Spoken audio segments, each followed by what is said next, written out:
Lots to talk about, short amount of time. Let's start with these three bills packaged as the Arizona Invasion Act. What are these bills? What are they saying? It sounds like the House has moved these. Yes. Senate Bill 1231, today the House Republicans actually suspended the rules in order to streamline getting this bill to the governor. Every single Senate Democratic member and House Democratic member voted in opposition. It really mirrors and it's a copycat bill of what we've seen in Texas, the Texas border bill that has already received litigation at the federal level, and that's because immigration is a federal issue. This bill would make it a state crime to enter the U.S. without inspection. It would also give state judges the authority to deport individuals. Protects law enforcement as well, or is that a different bill? Protects law enforcement from arrest and detention in terms of civil cases? In this case, I actually believe it puts law enforcement in a more vulnerable position because it puts them at risk of lawsuits for racial profiling. So we haven't heard any stance, I believe, from law enforcement signed in, opposed, or in support on this. But is my information, though, that it gave civil immunity to law enforcement for those kinds of civil cases? For apprehending, I believe. Yes. And compensation for law enforcement for enforcement acts. And it forces the Attorney General, I guess, to go after, the feds for enforcement costs, something along these lines? Yes, and similar to in 2010, then Attorney General, I believe it was Terry Goddard at the time, refused to defend the state of Arizona when it was facing litigation that was for a bill that was wrongfully passed through the legislature. They want to put Attorney General Mays in a difficult position, defending a bill that would surely cost the state millions of dollars. Defending a bill if it becomes law, but the governor is not likely to sign any of this. Governor Hobbs has already made a public statement in opposition to this bill. Let's talk about what has been called as the return of SB 1070. That is now HCR 2060. What is it? What does it call for? Yeah, it's a different name, same shame. So HCR 2060 doubles down on Arizona's participation in the federal E-Verify program. It would include subcontractors and contractors, which the federal government never intended to do so. It would also restrict public welfare benefits from anyone who could not pass a E-Verify background check.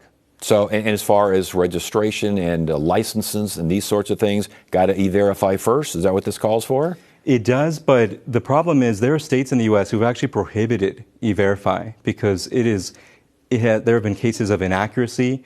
It makes it more challenging to find work opportunities. Right now, we have a workforce shortage, and so to think that we have legislators who want to double down on this during an election year is awful.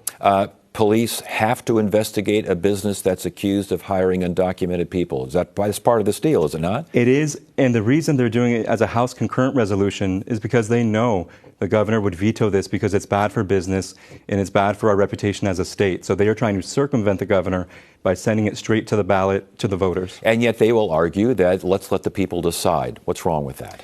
I think it's that we're seeing that on every legislative issue. There were at least 5 or 10 legislative deferrals that are being sent to the ballot right now because it's an election year. But at the same time, we're seeing an effort to remove from voters the ability to decide who our judges are. So on some issues, they're saying, we don't need the voters to decide. And on others, they're saying, let them decide. Speaker Toma calls this the continuing resolution, quote, one of the toughest immigration laws ever written. Respond, please. I think it's unfortunate that, he is definitely prioritizing his congressional campaign for Congress. And he is somebody that I believe many have been able to work with. And it appears he's willing to sacrifice that for his career and congressional aspirations. Oh, and again, we've talked about this 3-bill package, the Arizona Invasion Act, the continuing resolution here, which calls for licensing and E-Verify for everything, it seems like.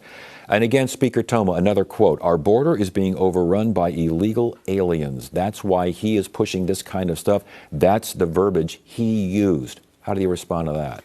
I think immigrants are essential. They're part of our workforce.